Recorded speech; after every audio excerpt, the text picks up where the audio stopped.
Estamos de volta ao vivo com o Informativo TVU e também em transmissão simultânea pelo canal do YouTube TV Universitária de Uberlândia. Vamos agora para a entrevista. Estamos no Maio Verde, o mês de combate ao glaucoma, doença que afeta a visão e atinge milhares de pessoas em todo o Brasil.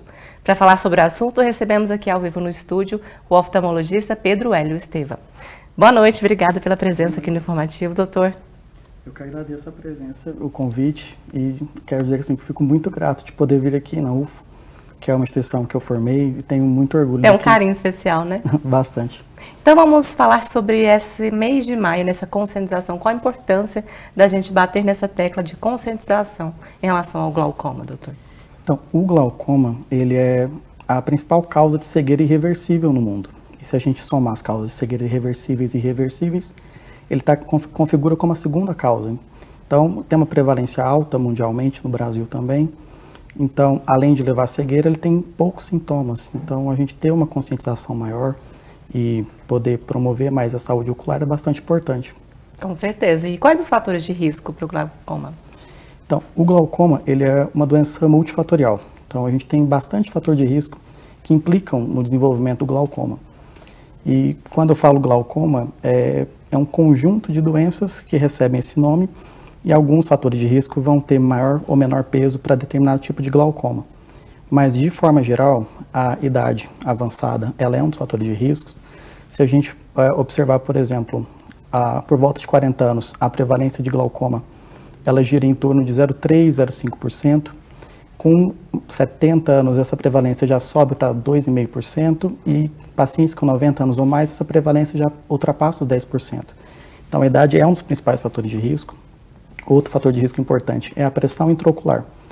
Por mais que muitas vezes a gente escute pessoas tornando como sinônimos a pressão intraocular elevada e o glaucoma, eles não são sinônimos.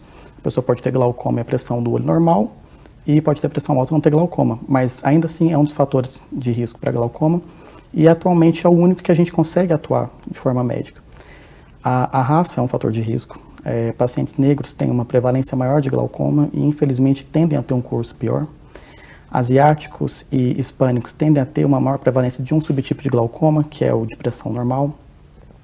Outros fatores de risco, por exemplo, é a história familiar. Se você tem um parente de primeiro grau com glaucoma, o seu risco de glaucoma ele pode aumentar em até 9 vezes. Então, nesses pacientes que já sabem que tem parente de primeiro grau, é mais importante ainda o acompanhamento oftalmológico precoce. E outros fatores oftalmológicos, por exemplo, paciente com miopia, principalmente aqueles que têm alta ametropia, acima de 4, esse risco já passa a aumentar.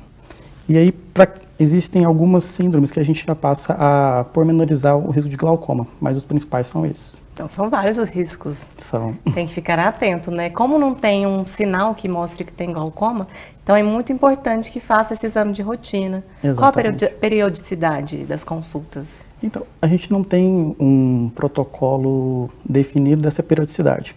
O importante é, na faixa etária pediátrica, a gente ter pelo menos uma avaliação antes de 1 ano de idade.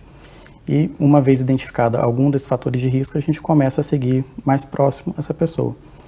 Então, até os 40 anos, a gente, pelo menos, esse paciente tem que ter passado pelo menos alguma vez. O ideal seria esse paciente passar com frequência, porque alguns desses fatores de riscos, eles vão se desenvolver no curso da idade, e a partir dos 40 anos, o ideal é que a consulta seja pelo menos a cada 2 anos, desde que esse paciente não tenha nenhum fator de risco. Uma vez identificado alguns fatores de riscos, a gente individualiza essa frequência, essa periodicidade. Porque, igual você mencionou, o glaucoma ele não dá sintoma. Então, para o paciente começar a ter algum tipo de sintoma, a gente tem que ter uma perda neuronal muito grande. O que é de fato o glaucoma? Ele é uma doença do nervo óptico. O nervo óptico é a estrutura que conecta nossos olhos ao sistema nervoso central. Então, se a gente fizer uma analogia dos nossos olhos como uma câmera, ele seria como se fosse um cabo que transfere toda a informação visual para o nosso córtex cerebral. E aí, se a gente tem uma doença no nervo óptico, consequentemente, a gente vai ter algum prejuízo visual. Só que, para o paciente, para a gente começar a ter algum dano funcional perceptível, pelo menos 50% dessas células ganglionares da retina têm que ter sido perdidas. Então, se você esperar ter algum sintoma para ter glaucoma, muito provavelmente você já vai estar frente a um glaucoma avançado. E que aí você já tem um recurso limitado de tratamento e prognóstico também. E tem cura? Infelizmente, não. A gente não tem cura, a gente tem tratamento. O que a gente trabalha em cima de forma bastante incisiva é na procurar estagnar ou fazer com que essa doença evolua o mais devagar possível. Então, nesse quesito, quanto antes a gente consegue diagnosticar um glaucoma, nas fases iniciais, a gente consegue manter uma saúde visual, uma saúde visual a longo prazo. Agora, uma vez que esse paciente chega para você com um glaucoma bastante avançado, já com dano de campo visual avançado, apenas com uma ilha de visão, aí a gente já tem um recurso limitado de coisas que a gente pode fazer e, infelizmente, são os pacientes que tendem a evoluir para a cegueira. Em relação à cirurgia, tem também alguns casos que pode melhorar? Existe. Melhorar a questão da cirurgia, do tratamento do glaucoma em si, ele não é para melhorar. A gente, infelizmente, diferente da catarata... É para diminuir o avanço da doença, né? Diferente da catarata, por exemplo, o paciente com uma catarata, ele tem uma opacidade, você faz a cirurgia, você melhora a visão desse paciente. Agora, o glaucoma não. Começa que a gente tem que individualizar esse paciente. A gente tem dezenas de tipos de glaucoma. A gente tem os glaucomas primários, que eles são divididos em ângulo aberto e ângulo fechado. A gente tem os secundários, que são secundários a uma pseudodesfoliação, uma dispersão pigmentar, o uso de corticoide, o goma-uveíte, miópico. Então, você tem dezenas de tipos de glaucoma. Cada tipo de glaucoma vai responder melhor a determinado tratamento. E você questiona a questão da cirurgia. A cirurgia a gente acaba reservando para os casos mais graves ou refratários. Inicialmente, a gente tende a tentar controlar o glaucoma com terapia clínica, que é os colírios hipotensores. E até nisso a gente tem que individualizar. Nem todo paciente pode receber qualquer tipo de colírio. Então, a gente tem diversas classes de colírios disponíveis e nem todos a gente vai usar em qualquer tipo de glaucoma. Tem paciente que vai responder melhor a determinado tipo de colírio e, além disso, a gente tem que tentar enxergar esse paciente de forma global na hora de indicar essa parte clínica. Tem paciente que vai ser mais intolerante a determinado tipo de colírio e isso vai impactar na adesão do tratamento. Como vai ser um tratamento para o resto da vida, praticamente, se eu não tenho esse cuidado de observar a adesão do paciente ao tratamento, eu vou acabar tendo um insucesso na terapia dele. Então, a gente começa com essa parte clínica. A gente tem lasers modernos que já estão bastante estudados. A tecnologia está aí para ajudar, né? Exato. E aí, dos lasers, tem a trabeculoplastia seletiva, por exemplo, que é o SLT, ele tem tido excelentes resultados para os glaucomas mais iniciais, moderados, onde a gente, em muitos casos, a gente consegue poupar o paciente do uso de colírio.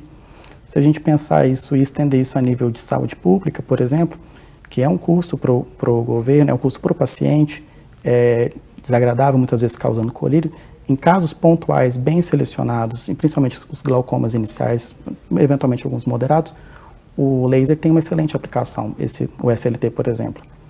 Agora, nos pacientes mais graves, a gente tem a cirurgia e a gente tem diversas modalidades de cirurgias. A gente pode fazer a convencional, onde a gente faz uma espécie de fístula, né? A pressão do olho está aumentada, a gente faz como se fosse um bypass do líquido do humor aquoso para outra região do olho, e isso acaba diminuindo a pressão do olho de forma artificial e duradoura. Mas isso a gente tende a reservar para os casos mais graves. E a gente tem alguns materiais que a gente pode colocar, por exemplo, tubo, mas isso, via de regra, a gente reserva para casos mais graves.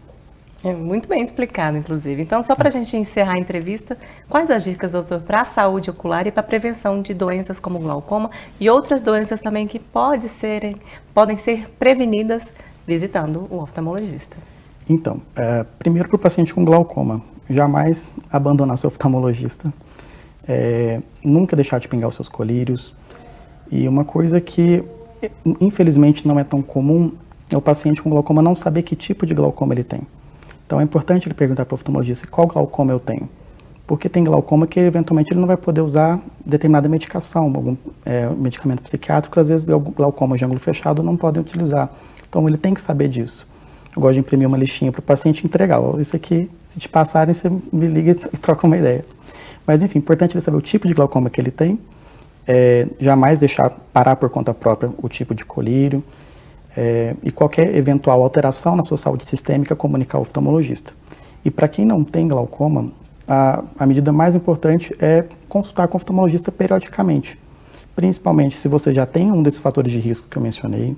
Então, se você já tem familiar com glaucoma, se você tem miopia, Então é importante você fazer esse acompanhamento sempre periódico e garantir que é o médico oftalmologista que está fazendo o seu exame e que seu exame é bastante completo, porque a avaliação oftalmológica ela excede a avaliação do grau.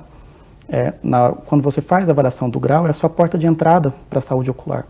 Então, se eu sei que você tem uma miopia, eu já vou ter uma atenção maior, e mesmo o paciente que não é míope, se ele eventualmente um alto hipermétrope, eu já vou também suspeitar de determinado tipo de alteração ocular que pode predispor a algum determinado tipo de glaucoma.